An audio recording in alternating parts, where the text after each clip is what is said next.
YouTube ప్రేక్షక విద్యార్థులకు ధన్యవాదములు. నేడు బీకామ్ విద్యార్థులకు అడ్వాన్స్డ్ మేనేజ్మెంట్ అకౌంటింగ్ సంబంధించి 5th యూనిట్ మార్జినల్ కాస్టింగ్లో ఒక యూనివర్సిటీ క్వశ్చన్ పేపర్ ఎలా సాల్వ్ చేయాలో మీ ముందు ఉంచుతాను. From the following data find BEP sales and shows break even point in chart. ఈ దిగువచ్చినటువంటి సమాచారం యొక్క ఆధారంగా బ్రేక్ ఈవెన్ యొక్క సేల్స్ ని మరియు బ్రేక్ ఈవెన్ పాయింట్ ని చార్ట్ లో ఏ విధంగా గ్రాఫ్ పేపర్ లో గుర్తిస్తారో క్వశ్చన్ చేసినారు. దీనికి సంబంధించి సమాచారం నెంబర్ 1 ఫిక్స్డ్ కాస్ట్ స్థిర ఖర్చులు 1,20,000, చర ఖర్చులు వేరియబుల్ కాస్ట్ 2 లక్షలు, selling price per ton ton ఒక్కింటికి అమ్మకపు ధర 1000 రూపాయలు, ప్రొడక్షన్ మొత్తం ఉత్పత్తి 500 టన్నులు ఇచ్చాడు. ఈ యొక్క సమాచారం యొక్క సహాయంతో బ్రేక్ ఈవెన్ సేల్స్ కనుగొనే దానికి ముందుగా మార్జినల్ వ్యయ నివేదికను తయారు చేయాలి. Marginal cost statement, particulars, amount. ఈ స్టేట్మెంట్లో ఏముంటుందంటే మొత్తం అమ్మకాల్లో నుంచి చర ఖర్చులను తీసివేసి ఆ వచ్చిన కాంట్రిబ్యూషన్లో నుంచి స్థిర ఖర్చుల్ని తీసివేసినట్లయితే మనకి లాభం వస్తుంది. ఈ సమాచారాన్ని స్టేట్మెంట్లో మనం చూపించడం జరుగుతుంది. సేల్స్ మొత్తం ఉత్పత్తి చేసింది 500 టన్నులు, టన్ను ఒక్కింటికి 1000 రూపాయల చొప్పున 500 × 1000 5 లక్షల రూపాయల అమ్మకాలు. లెస్ వేరియబుల్ కాస్ట్ చర ఖర్చులు 2 లక్షలు కానీ 5 లక్షలు తీసివేసినట్లయితే కాంట్రిబ్యూషన్ 3 లక్షలు వస్తుంది. ఈ 3 లక్షల కాంట్రిబ్యూషన్ లో నుంచి స్థిర ఖర్చులు 1,20,000 రూపాయలు తీసివేసినట్లయితే 1,20,000 తీసివేసినట్లయితే లాభం 1,80,000 వస్తుంది.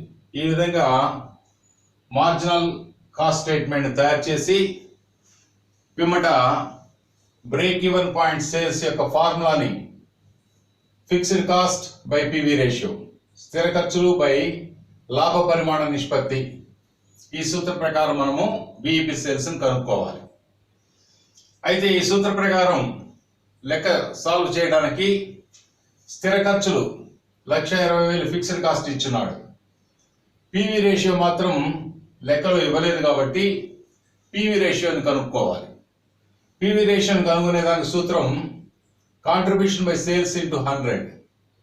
మనకి ఇక్కడ మార్జినల్ కాస్ట్ స్టేట్మెంట్ లో కాంట్రిబ్యూషన్ 3 లక్షలు అని చెప్పి కనుగొని ఉన్నాం.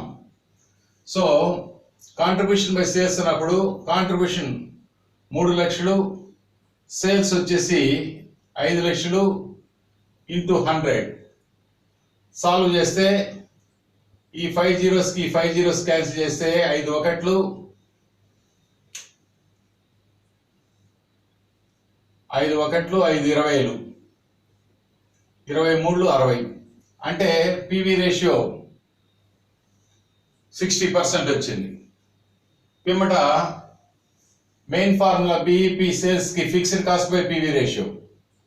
ఫిక్స్డ్ కాస్ట్ వచ్చి 1,20,000, పివి రేషియో 60% కనుక్కున్నాం కాబట్టి 1,20,000 డివైడెడ్ బై 60/100 సాల్వ్ చేస్తే 1,20,000 ఇంటూ భిన్నం తిరగా రాయాలి కాబట్టి 100/60 అంటే 2 లక్షలు వస్తుంది. సాల్వ్ చేస్తే 60 2,000 1,20,000 2,000 ఇంటూ 100 వేస్తే 2 లక్షలు వస్తుంది.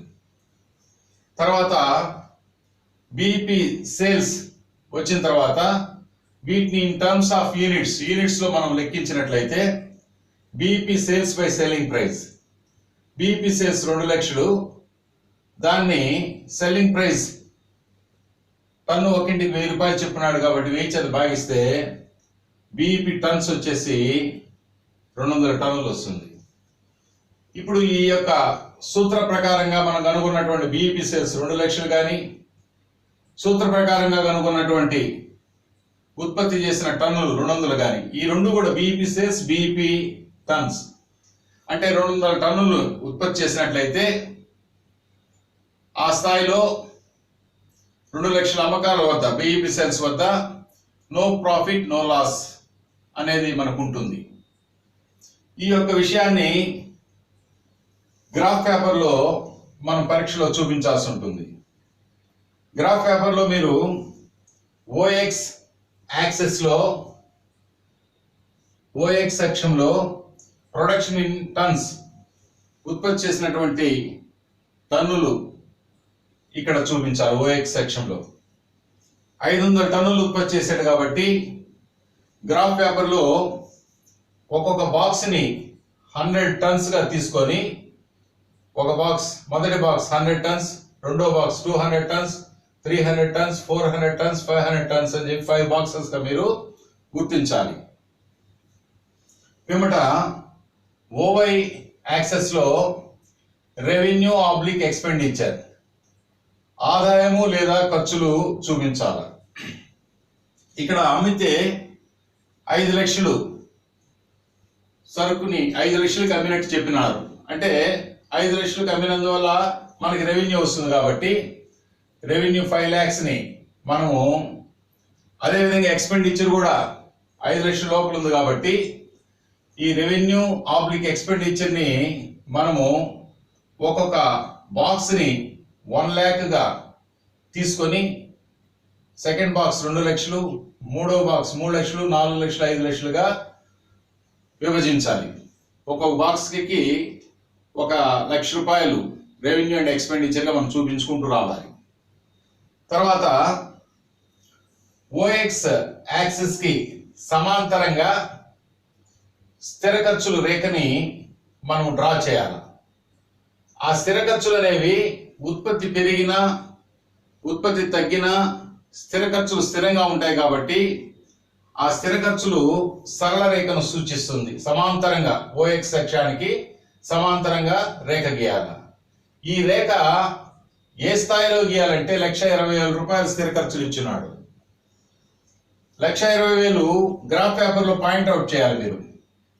ఒక బాక్స్ 1,00,000, రెండో బాక్స్ కూడా ఒక్కొక్క లక్షతో ఒక్కొక్క బాక్స్ గీస్తున్నారు కాబట్టి ఈ మొదటి లక్షకి రెండో లక్షకి అంటే ఈ బాక్స్ లో మధ్యలో 1.5 లక్షలు వస్తుంది. 1,20,000 అంటే మీరు సబ్ పాయింట్స్ గా, మీరు సబ్ బాక్సెస్ గా డివైడ్ చేసుకొని 1,20,000ని గ్రాఫ్ పేపర్ లో గుర్తించాలి. గుర్తించి కరెక్ట్ గా ఆ 1,20,000 స్థిర ఖర్చులు ఈ ఎక్స్పెండిచర్ పాయింట్ ఆఫ్ వ్యూలో రెవెన్యూ అండ్ ఎక్స్పెండిచర్ ఇక్కడ చూపిస్తున్నాం కాబట్టి కరెక్ట్ గా 1,20,000 ఎదురుగా ఒక సమాంతర రేఖను గీసినట్లయితే అది స్థిర ఖర్చు అవుతుంది. పిమ్మట అమ్మకాల రేఖ సేల్స్ కర్వ్ అనేది ఎలా డ్రా చేయాలంటే, ఒక టన్ను 1000 రూపాయల చొప్పున అమ్ముతున్నారు. మొదటి 100 టన్నులని 100 × 1000 అంటే 1,00,000 రూపాయలకు అమ్ముతారు. అంటే 100 టన్నుల వద్ద 1,00,000 రూపాయలకి ఎదురుగా ఒక డాట్, ఒక బిందువుని గ్రాఫ్ పేపర్లో గుర్తించండి. అలాగనే 200 టన్నుల వద్ద 1000 రూపాయల లెక్కన 2,00,000 రూపాయలకు ఎదురుగా ఒక బిందువును గుర్తించండి. అలాగనే 300 టన్నులు 1000 రూపాయలు లెక్కన 3,00,000 రూపాయలకు ఎదురుగా ఒక బిందువును గుర్తించండి.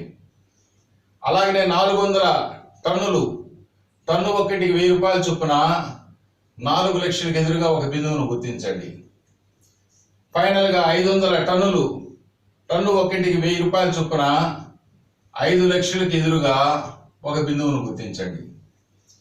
ఇప్పుడు ఈ బిందువులన్నింటినీ స్కేల్ యొక్క సహాయంతో కలుపుతూ ఊర్ధ్వముఖంగా ఒక స్ట్రైట్ లైన్ గీసినట్లయితే, ఆ బిందువులను కలుపుతూ డ్రా చేసినట్లయితే మనకి అమ్మకాల రేఖ వస్తుంది, సేల్స్ కర్వ్ వస్తుంది.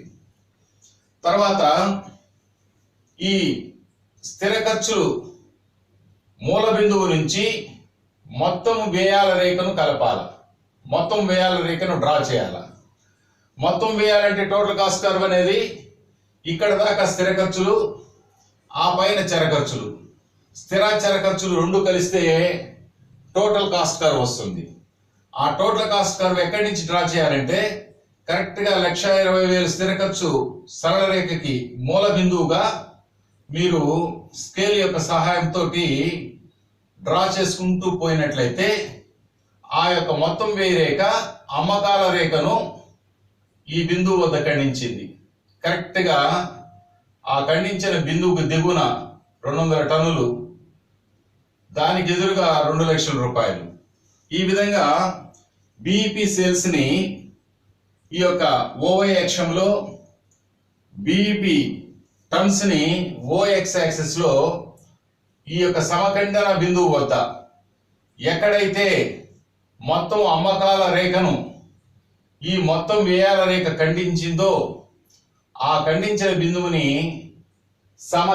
సమఖండన బిందువు లేదా లాభ నష్టరహిత బిందువు లేదా శూన్య బిందువు అని చెప్పేసి అనేక పేర్లతో పిలుస్తారు. కాబట్టి ఈ బిందువు వద్ద ఉత్పత్తి చేసిన 200 టన్నుల వద్ద 2 లక్షల అమ్మకాల రూపంలో చెప్పినట్లయితే ఈ 200 టన్నుల వద్ద 2 లక్షల రూపాయల మేరకు సంస్థకి ఏ విధమైనటువంటి లాభము కానీ నష్టము కానీ రాదు.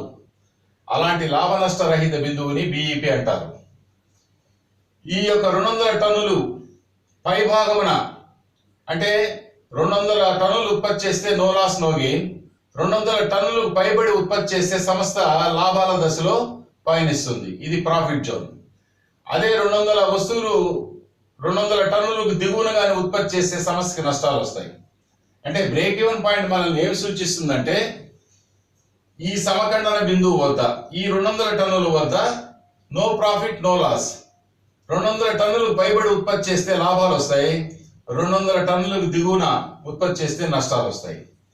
ఈ లాభాలు కూడా ఎలా అంటే చూడండి, ఈ సేల్స్ కర్వ్ మొత్తము అమ్మకాల రేఖకు మొత్తము వ్యయాల రేఖకు మధ్య ఉన్నటువంటి ఈ యొక్క కోణాన్ని మనము యాంగిల్ ఆఫ్ ఇన్సిడెన్స్ అంటాం. ఈ యాంగిల్ ఆఫ్ ఇన్సిడెన్స్ చిన్నదైతే తక్కువ లాభాలు, అదే ఈ యాంగిల్ ఆఫ్ ఇన్సిడెన్స్ కోణము పెద్దదైతే ఎక్కువ లాభాలు వస్తాయి, అధిక లాభాలు వస్తాయి. ఈ యాంగిల్ ఆఫ్ ఇన్సిడెన్స్ కి తోడుగా మార్జిన్ ఆఫ్ సేఫ్టీ రక్షణ అవధి అంటే బిఈపి సేల్స్ వద్ద అంటే 2 లక్షల అమ్మకాల వద్ద లాభము కానీ నష్టము కానీ ఉండదు. కాబట్టి ఈ బిఈపి సేల్స్ కి పైన ఎంత అమ్మినా కూడా అంటే బిఈపి సేల్స్ కి పైబడి ఉన్నటువంటి అమ్మకాన్ని రక్షణ అవధి అంటారు. ఎప్పుడైతే ఈ రక్షణ అవధి పెరుగుతూ ఉంటుందో లాభాలు కూడా పెరుగుతాయి. సో యాంగిల్ ఆఫ్ ఇన్సిడెన్స్ ఈ కోణానికి ఆ రక్షణ అవధి కానీ తోడైనట్లయితే సంస్థ గరిష్ట లాభాలతోటి స్థిరంగా ఉంటుంది అనేటువంటి విషయాన్ని మనము గ్రహించవచ్చు. ఈ విధంగా చార్ట్ని సూత్రములో లెక్కించినటువంటి బిఈపి సేల్స్ 2 లక్షల్ని, బిఈపి యూనిట్స్ 200 టన్నుల్ని ఈ యొక్క రేఖా చిత్రంలో గ్రాఫ్ పేపర్లో చక్కగా మీరు గుర్తించాలి. అదే వైట్ బోర్డ్ మీద కరెక్ట్ గా పాయింట్స్ రావు. గ్రాఫ్ పేపర్ మీద అయితే బాక్స్ ని సబ్ బాక్సెస్ గా డివైడ్ చేసి ఉంటాయి. కాబట్టి మీరు సులభంగా పెన్సిల్ యొక్క సహాయంతో కరెక్ట్ గా మీరు మార్క్ చేసి కరెక్ట్ గా మీరు ఐడెంటిఫై చేయగలుగుతారు. కాబట్టి 200 టన్నుల వద్ద 2 లక్షల అమ్మకాల వద్ద మొత్తము అమ్మకాల రేఖను మొత్తం వ్యయాల రేఖ ఖండించుకుంది. కాబట్టి ఇది సమఖండన బిందువు బ్రేక్ ఈవెన్ పాయింట్ అని చెప్పేసి బ్రేక్ ఈవెన్ సేల్స్ ని ఈ విధంగా రేఖాచిత్ర ప్రకారం, అలాగనే ఈ రేఖాచిత్రం యొక్క సహాయంతో ఈ బ్రేక్ ఈవెన్ పాయింట్ దిగువన స్ట్రైట్ లైన్ గీస్తే కరెక్ట్ 200 టన్నులు మనకి సూత్ర ప్రకారం కనుగొన్నటువంటి సమాచారము రేఖాచిత్రంలో స్పష్టంగా విశదమవుతుంది. ఈ లెక్కని మీరు చక్కగా అర్థం చేసుకుంటారని ఆశిస్తూ ఈ వీడియో మీకు నచ్చినట్లయితే బెల్ ఐకాన్ బటన్ నొక్కి సబ్స్క్రైబ్ చేసుకోండి. మరొక లెసన్లో మిమ్మల్ని కలుస్తాను. అంతవరకు సెలవు. ధన్యవాదములు.